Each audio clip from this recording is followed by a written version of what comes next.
Hey y'all. Hey. Okay. So just gonna kind of break this down lesson by lesson. But there's in the intermediate there's a lesson 0 that mentions SSH keys and GitHub. I want to play with that, see if that's something that It's confused. It's weird. yeah. Well, I'll play with it. And I was thinking I was talking to my dude here, and sorry, I'm slow with names. My bad. I was talking about getting here early Thursday and going through some of this, like trying this out and showing him.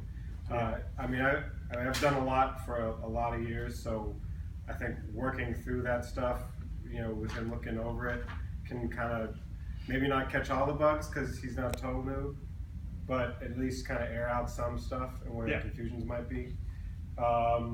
Strict mode, I mean, I personally think that there's a lot confusing there because of the baggage with JavaScript. We're in lesson 1 now. So just teach that as gospel. Ignore that stuff. It should be there, right? But it says to use strict mode all the time. Yeah. Okay. Yeah. True, false, truthy, falsy. Really, I need to go through and make sure, because I don't have it all in my head, what's what in terms of, and I get surprised sometimes. 0, right? -1, truthy, 0, falsy. That's weird, right? But so yeah, so we gotta.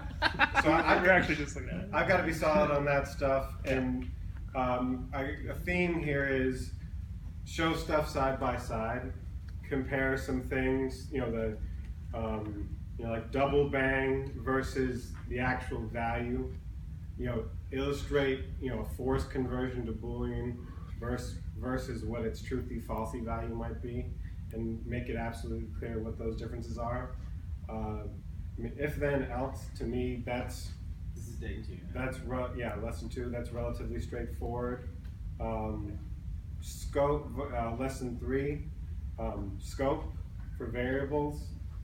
For that, I mean that's approaching closure. So maybe not directly mention closures itself, or maybe mention that offhand. But I think one good thing would be to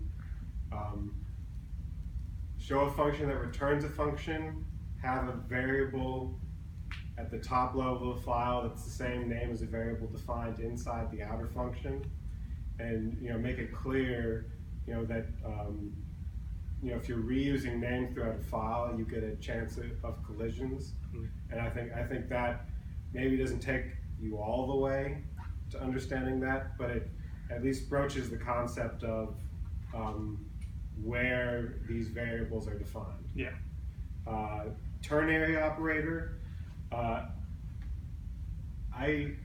back in the day when I used to program C, I personally found that confusing, and I don't know how many people have ever heard this term, anti-pattern. I felt there was an anti-pattern. Maybe it's just my old age, but I use it a lot now in JavaScript. So I use it more than I should. I use like ternary within ternaries, and that's definitely no, that you that's should wrong. be punished. Yeah. So don't do that. But so the same kind of thing as the truthy falsy stuff, taken if then else side by side with a ternary that does a similar thing, and really try to map out what both are accomplishing and how they do that. I think arrays are relatively straightforward, just the accessing and the indexing. Yeah. Lesson 4, the array methods, might bring in concepts about stacks, not directly in a data structure term, but I remember way back in the day when I was first programming in high school, teacher talking about plates, a stack of plates. So push and pop is good for that.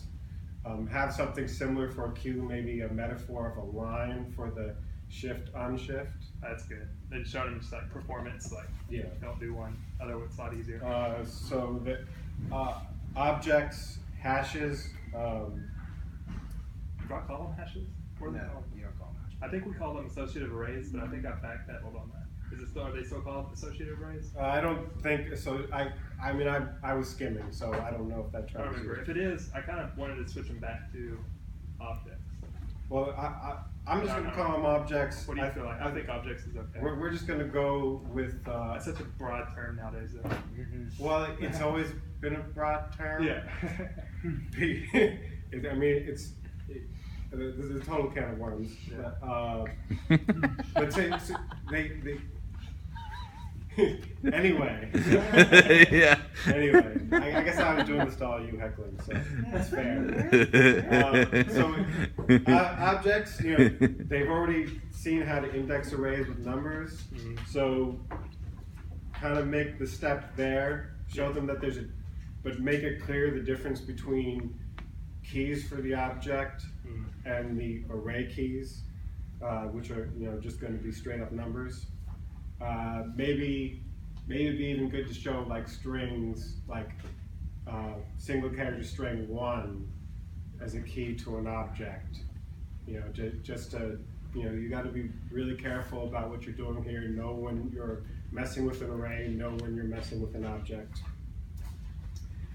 Lesson 5, I think, in my mind, because of C++ and pre-increment, pre-decrement, and operator overloading, which probably not a whole lot of you know about.